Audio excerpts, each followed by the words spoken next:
As Lev mentioned, we've developed a new method for single-cell sequencing that we're excited to share with you called Seq-Well that I'm going to talk about today. So before I came to live in single-cell land with many of you, I worked on GWAS studies. So in my former life before coming to HMS, I spent a lot of time developing Manhattan plots. And so with each Manhattan plot I generated, I found myself with more questions than answers. I found that cells were actually the machines or the vehicles that actually translate genotype into phenotype. So I started looking for data sets that would help me make sense of this data. But everywhere I turned, I found data sets that sort of eradicated differences in cells. I saw parenchyma and stroma treated as the same types. I saw lymphoid subsets being treated as equal. And I saw that there was a hidden world of variation, but I didn't have the tools to unlock it. So that was until I started reading these papers in late 2013. As I was applying to medical school, I saw one of Alex's early papers where he took 18 dendritic cells and he discovered this huge amount of variation.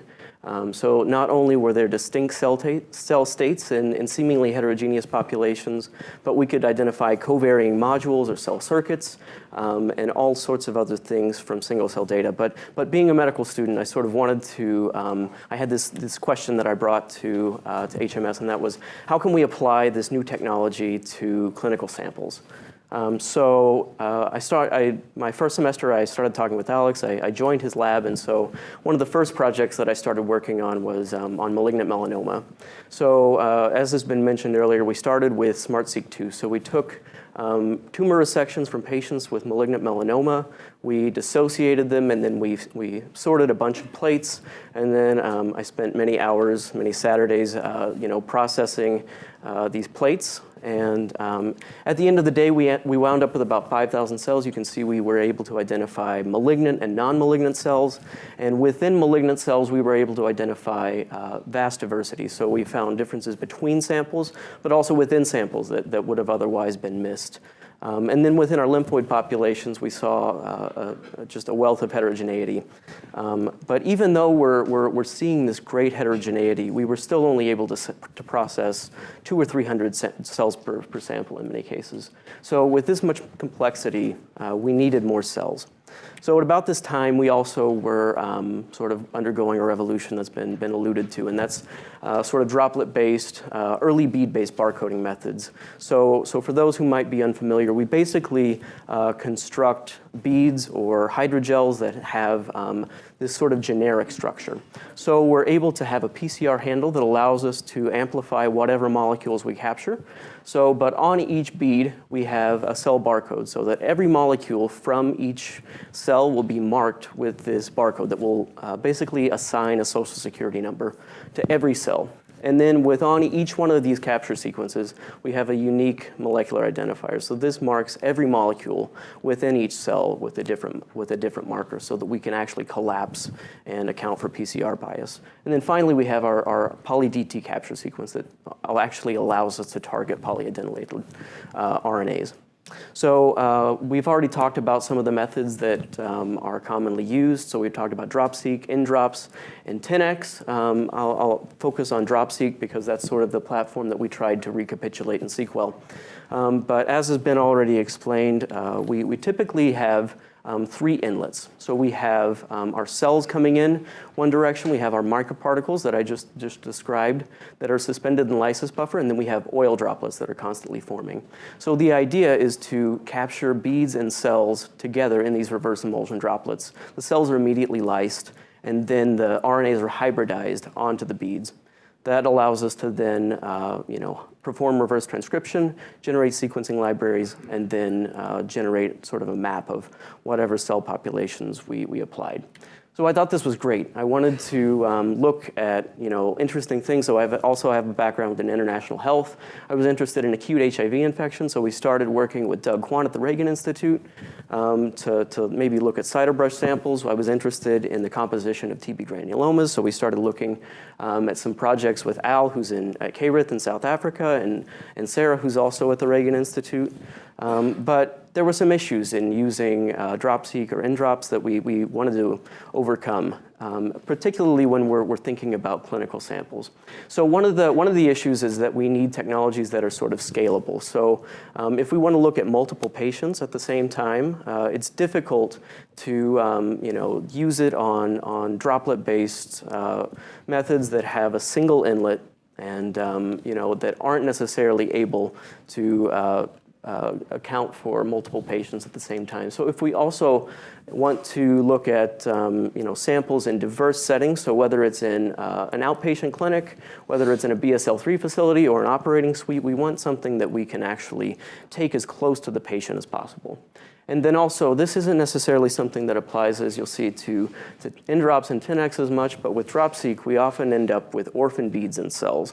So in an effort, unlike in indrops, DropSeq does a double Poisson loading. So we're just operating on the co-location of beads in cells. So in the effort to reduce doublets of beads in cells, we often end up with orphan beads and orphan cells. In particular, the orphan cells lead to loss of precious samples. So when we're dealing with clinical samples, we're often afforded very few cells. And then, as has been mentioned, cost is a huge issue. So when we're dealing with clinical samples, and especially in low-income settings, we want to minimize cost as much as possible. And then finally, there's this issue of temporal uniformity. So droplet-based methods often process cells in series rather than in parallel. So there could be differences between the last cell that's lysed and the first cell that's lysed throughout the process of processing. So here we can see that DropSeq and indrops aren't necessarily scalable. 10x, you might have like eight lanes per device. It's relatively easy to use. I guess you could take a 10x machine under your arm into a clinic if you really wanted to, but I wouldn't recommend it. In terms of capture efficiency, indrops and 10x are both really great, but as has been mentioned, like 10x is super expensive. So it works really well, it's really reliable, but it's super expensive. And as we mentioned, like the processing time on 10x is much less.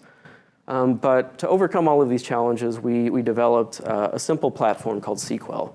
So working with Chris Love and Todd Guerin at MIT, we basically ported the early bead-based barcoding in DropSeq into a micro-well platform. So using the same chemistry, the same beads, we were able to confine beads and cells in a micro-well device, seal it with a semi-permeable membrane, and then at that point, we're doing the same chemistry as in DropSeq. So let me walk you through what an experiment looks like. So we start with a functionalized surface. So I'll briefly, if you want to know more about the surface chemistry, I can tell you offline. But basically, we're creating a molecular Velcro. So we have on the top surface here, we have a chitosan, just a branched chain polysaccharide that lets us attach our semi-permeable membrane. And in well, we've attached polyglutamic acid, which basically repels any RNA that might otherwise adsorb to the surface of the PDMS. So now we will actually load our beads, and all this involves is literally taking a pipette and squirting the beads onto the surface of the well. So all you need to do is squirt it onto the surface of the well. Each bead will go into only one well because we've sized it in such a way that each well will have only one bead that occupies. And then we get about 95% loading efficiency with applying about 120,000 cells or 120,000 beads to our array that contains about 90,000 wells. So in this way, we're able to superload our device and allow almost unique pairing between whatever cell is applied to the device, we can then recover. So in the same way that we load the beads, we just apply our cells, we squirt them on. We usually load about 10,000 cells at a time. And in the same way that the beads fall in by gravity, our cells load by gravity, we end up with about 90% empty wells. So we have just beads only, 10% single bead, single cell pairings, and then a 1 to 2% doublet rate. But you can tune that based on the amount of cells that you apply. So finally, the most important point is this semi-permeable membrane that I mentioned. So we have a polycarbonate membrane that has a 10 nanometer pore size. So what this allows us to do is to have efficient buffer exchange. So small molecules, lysis buffers, salt solutions go in and out freely, but the good stuff that we're interested in, mRNA, DNA, proteins, are all retained within well. So as I mentioned, this molecular Velcro sort of has reversible qualities. So while we want to hybridize the RNA, everything stays in, but then we can simply peel it off once we're ready to take our beads out. So now that you've heard a little bit about what it is, how do we know that it actually works? So we applied a technique that many people have used in Drop-Seq and in drops, and that's just species mixing. So basically, we take mouse and human cells, mix them together on the device, and see what we get. So basically, if we end up with unique mapping of transcripts to either the mouse or the human transcriptomes, we're happy. This is our sort of moment of zen. Here, we're less happy, but we might just need to hopefully just change our loading rate. So we have an increased doublet rate, but we're actually capturing something. So, but down here, these are the days that you just sort of question your life decisions. But thankfully, I won't bore you with all of the moments down here. We eventually arrived at sort of a plot that looks like this, where we have good mapping between, good orthogonal mapping between mouse and human transcripts. And we find that this compares quite well to Drop-Seq and to 10x. I should say that I don't think this is downsampled to 10x depth, but when we do downsample to 10x depth, we still perform quite comparably to 10x. But here's the key selling point, that everything that you need to perform Seq-Well is shown in this picture right here. So all you need is the arrays right here that fit on a microscope slide. They contain 90,000 wells. Here are our membranes, our polycarbonate membranes that we just applied to the surface manually. We then put it in an adjuvant clamp that allows us to hybridize and seal the membrane to the surface of the array. We have our beads, a pipette, and just some wafer forceps. So using all of this, you can generate plots that look like this. So now that we had done things that look pretty good with cell lines, we thought we would make it a little bit more challenging, because cell lines are basically big bags of RNA, and it makes it pretty easy to detect a lot of transcripts. So we just used some PBMCs. We applied 10,000 PBMCs to 3 separate arrays. So we got some numbers back. This is a TSNE plot. I won't belabor sort of what a TSNE plot is, but we got back some numbers that seem to make sense. This is about 3,600 cells from about a third of each of 3 arrays combined. So you can see that when we look at each of the arrays separately, we see more or less conserved ratios of each cell type across arrays. And then also we're able to not only discover cell types, but we're within sort of our presumed monocytes, we sort of see these 2 differences. We see sort of a classical inflammatory signature and then sort of an antiviral interferon signature. So we thought, this is great. So maybe we can start, processing some clinical samples. So we thought we would challenge ourselves. So we tried to find the smallest amounts of starting material we could. So we went and we got some pinch biopsies. I don't know if you guys in the back can even really see what we're trying to show. It's just a little hunk of tissue that's been taken from the colon of a patient with IBD. So with this, we're able to reconstruct these maps, applying only 10,000 cells to the surface of our loaded arrays. The same thing from CSF samples. We're looking at CSF samples in patients with infectious encephalitis. We're looking at patients with metastatic brain lesions. And from CSF alone, we're able to sort of reconstruct all of these various these cell populations. So that's great. We can take and profile samples sort of out in free air. But now what about a BSL-3 facility? So working in a BSL-3 facility presents a unique set of challenges. So once things go into a BSL-3 facility, they never come out. So if you want to take any sort of equipment in, it's like a black hole. So it's never coming back. You should just abandon all hope. And so we talked to Sarah and Brian, and they're crazy like us. So Brian walked everything in that you see. He got his spacesuit on, put on his PAPR, and walked it into the BL3, and ran some samples on TB-infected macrophages. So here we applied 10,000 cells. This is only a portion of each of those arrays. So some we exposed to TB, some we didn't expose to TB. And we find these distinct clusters. And we see differences within each cluster that correspond to infection. So here we see some genes that are conserved. So like SOD2 is conserved, but we see differences in IL-1 receptor signaling. And we also, we're fleshing this work out more now. We're looking into some like transcription factor programs that are differentially regulated in each of these clusters in response to infection. But so this works at a BL3 facility in Boston. That's great. So we thought we would take it up even one step further. So we went to South Africa. So this is Mark and I. This is Mark, who's been my partner in crime in Seq-Well. So Mark and I got some stuff together, all the stuff you saw in the picture. We wrapped it up in our underwear, stuck it in our suitcases, and got on a plane to South Africa. So we went down to Cairith, and there we worked with people to get some sputum samples processed. So these are from patients with active TB. So we were able to identify these different neutrophil signatures and lymphocyte signatures that we're just now digging into. When we look at neutrophils, we had paired blood from these patients, so we're able to look at differential regulation within neutrophils between blood and sputum. We've also been able to look at lymph nodes from patients with active HIV infection. So we're hopefully identifying potentially some cells that might be serving as a reservoir for infection. But finally, I want to show you guys, I think, what's the coolest thing about sort of microwell technology is that we have an inherent address system built in. So unlike droplet-based methods where it goes into the droplet and you forget which cell went where, we are able to image this array potentially. So you can imagine incorporating all sorts of functional information. So whatever sorts of paired cell analyses, dynamic cell assays, image cytometry, if you want to do serial cytokine secretion studies, if you can dream it, you can do it in the microwell. So right now we're working on ways that we can match up sort of position on well to sequencing data on our t-SNE plot.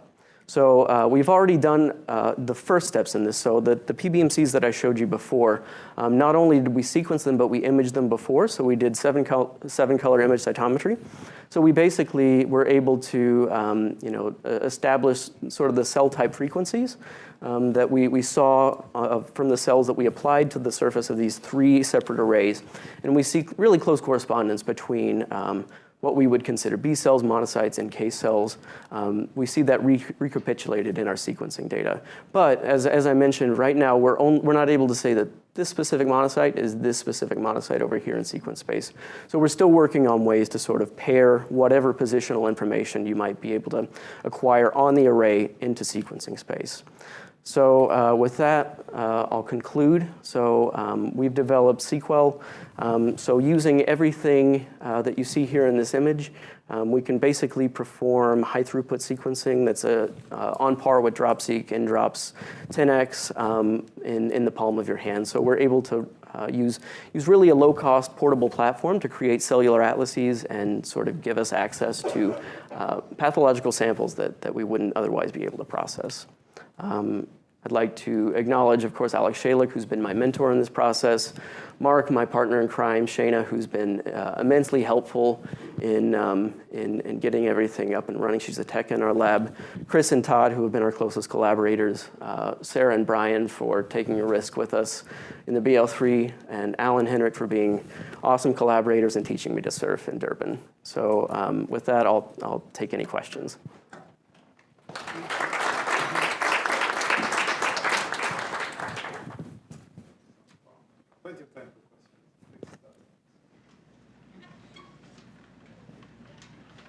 So what happens if you, so once you have your slide, right? What happens next? What, you just freeze it and you take it to, I mean, you can just take this for the rest of the work. So the basic workflow is you have your slide. You first load the beads. Right. So once you've loaded the beads, you rinse it a couple of times. You put it in media. Then you suck off the media. You apply your cells.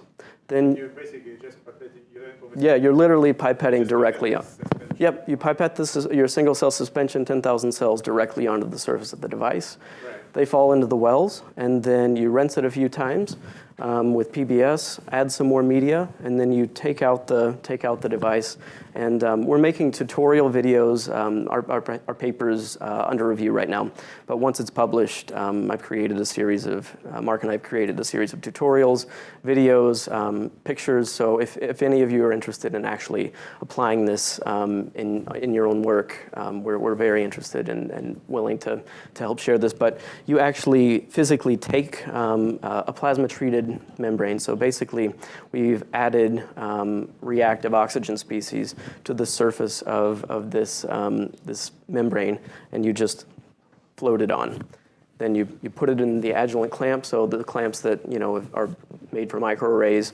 You stick it in an incubator for 20 minutes. Then you immediately lyse the cells after that. So after that, you lyse the cells you rock and lysis buffer for 20 minutes. You put it in a hybridization buffer for 40 minutes, and then you're ready to take out the beads. And we typically just spin the beads out in a centrifuge. So with tiny technical questions, Yeah. you are not doing the reverse transcription and PCR on the slide? No, we're not. We've done it before. We've done the RT on chip before. It seems to work, but I find that it's just easier to go ahead and take the beads out. Everything is still attached. We still get good species, or like single cell discrimination, but we typically take it in a separate tube, and then we do RT. Slight variation of the dropsy protocol, just shaking in an incubator for an hour and a half. How do you take the beads out? So you actually spin them out. So we have a small adapter, so you can either flip it over. Initially, we scraped the beads out, but we found that causes shearing of the actual polymer beads. So you can end up with bits of beads in different PCR reactions, and that can sort of lead to some artifact downstream. So we try to spin the beads out. We have a special adapter that we've been 3D printing that will allow you to just stick the array in a 50 ml Falcon tube, spin the beads out, and then you have them already pelleted, ready to go. Put in your RT mix. Peter. The last part is very interesting, where you can potentially combine it with sort of indexed imaging. Mm-hmm. But how are you what are your plans for doing that? How are you gonna So, I mean, there are two approaches. So you can either think about having something that you're encoding some sort of image barcoding on the beads themselves, so that you can know where each bead was on the device, and you somehow code that image spectral signal in sequence space, or you could try to have some ancillary imaging, like position information. So what we'll likely end up doing is having a printed microarray that we can then put on top of the device at some point, and we have some sort of photocleavable or extendable set of oligos that we've encoded position on a microarray slide that will then allow us to say, based on some sort of like spatial interpolation, we likely will have bleed over from adjacent wells, but it will hopefully, this is still a work in progress, but this is the approach that we think is most likely to work. One thing actually I did is the TB infected samples are BSL3. Yeah. Yep. I don't know, because we also work with the TB infected samples. Yeah. There's no distribution I found. So yeah, that's a great question. So is it safe? So we found that the lysis buffer that we use is quite caustic. So our collaborators have done experiments that 5 molar guanidinium thiocyanate is sufficient to inactivate TB. There's no growth for up to a couple of months, and we also heat and activate the beads. So so we take in everything you saw in the picture, and the only thing that we're bringing out of the BSL-3 is the beads. Okay, thank you very much. Thank you.